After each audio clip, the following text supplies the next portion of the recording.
बिस्मिल्लाहिर्रहमानिर्रहीम।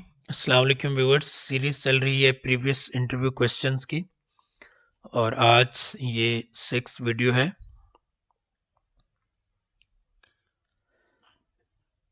ईयर है जी 2018।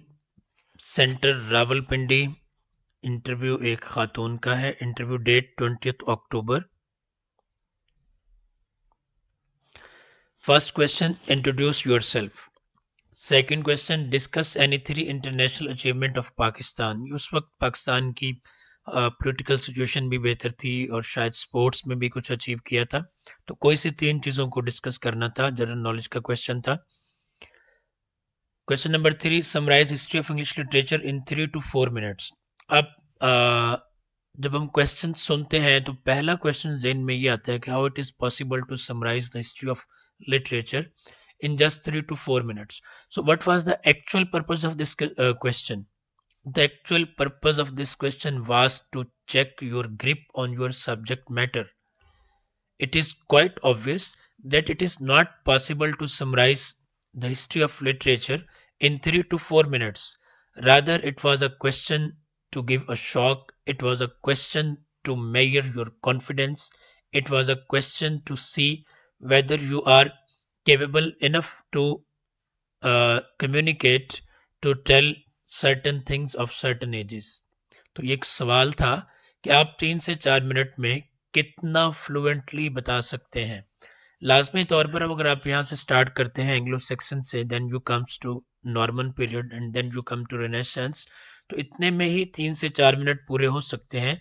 लेकिन इन 3 से 4 मिनट में आपने बताना क्या था? Attributes of Anglo Saxon language, major writers of Anglo-Saxon period, then you comes to Norman period, writers of Norman period, and so on. Then we jump to Renaissance और आपने इसकी यहाँ पर बतानी थी इसके एट्रीब्यूट्स, इसके writers. Next, what is the role of critic. ये आंसर मैंने लिखा है, इन्होंने जो जवाब दिया वो ज़ायरीनी को पता होगा। तो what is the role of critic? A critic is a professional who communicates an assessment and an opinion of various forms of creative works such as art, literature, music, cinema, theatre, fashion, architecture and even food.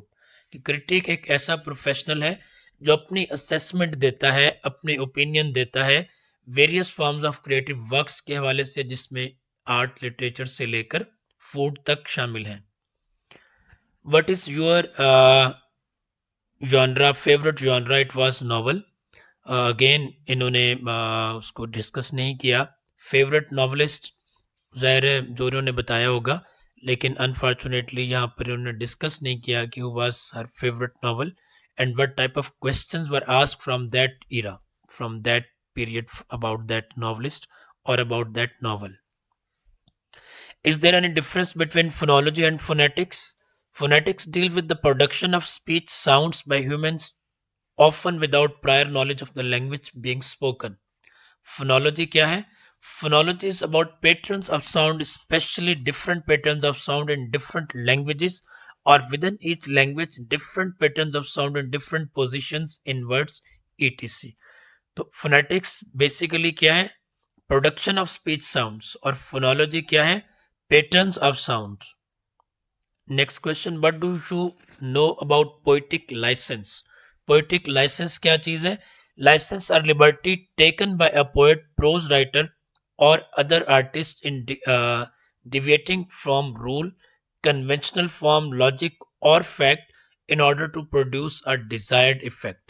एक खास effect पैदा करने के लिए पहले से तयशुदा कवानीन से डिविएट करना, रिवायती अंदाज से हट जाना, तो इसको हम क्या कहते हैं? Poetic licence. फिर इनका थीसिस था मे बी लिटरेचर में सेक्स और जेंडर की जो 2 टर्म्स यूज होते हैं इन पर, तो इसी हवाले से इनसे क्वेश्चन किया गया, is there any difference between sex and gender, कि क्या सेक्स और जेंडर में कोई फर्क है? Sex and gender are often used interchangeably, कि हम इन दोनों को यूज करते हैं ये दोनों एक दूसरे की जगह पर यूज हो सकते हैं interchangeably, despite having different meanings, बावजूद इस हकीकत के कि इन दोनों लफ्जों के मानी मुख्तलिफ हैं। Sex refers to a set of biological attributes in human animal. Sex का मतलब है बायोलॉजिकल एट्रीब्यूट, मेल और फीमेल के लिहाज से। Gender refers to the socially constructed role.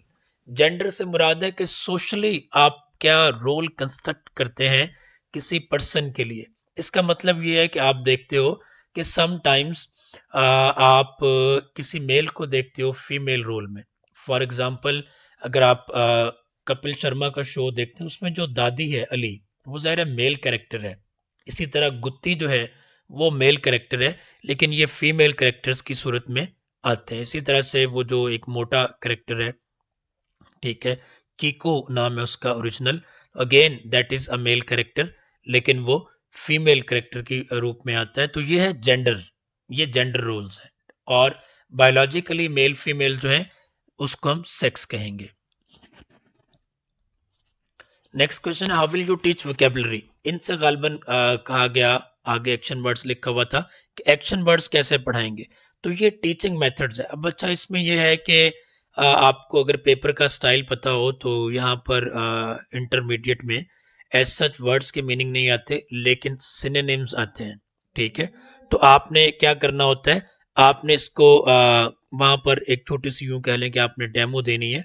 तो डेमो देते हुए ये ख्याल रखिए, मैं मुसलसल वीडियोस में बता रहा हूँ कि don't try to be over efficient, don't try to be over clever. ठीक है, नेचुरली जिस तरह एक टीचर क्लासरूम में पढ़ाता है या पढ़ा सकता है या पढ़ाना चाहिए, उस अंदाज में बताइए। तो एक्शन वर्ड्स इन्होंने बताए, तो एक्शन वर्ड्स को ये है कि इनकी डेमो देना बड़ा आसान है। For example, kick action word है, रन एक्शन वर्ड है, ठीक है, कुक एक्शन वर्ड है। तो इनकी डेमो देना आसान होता है ऐसे वर्ड्स की।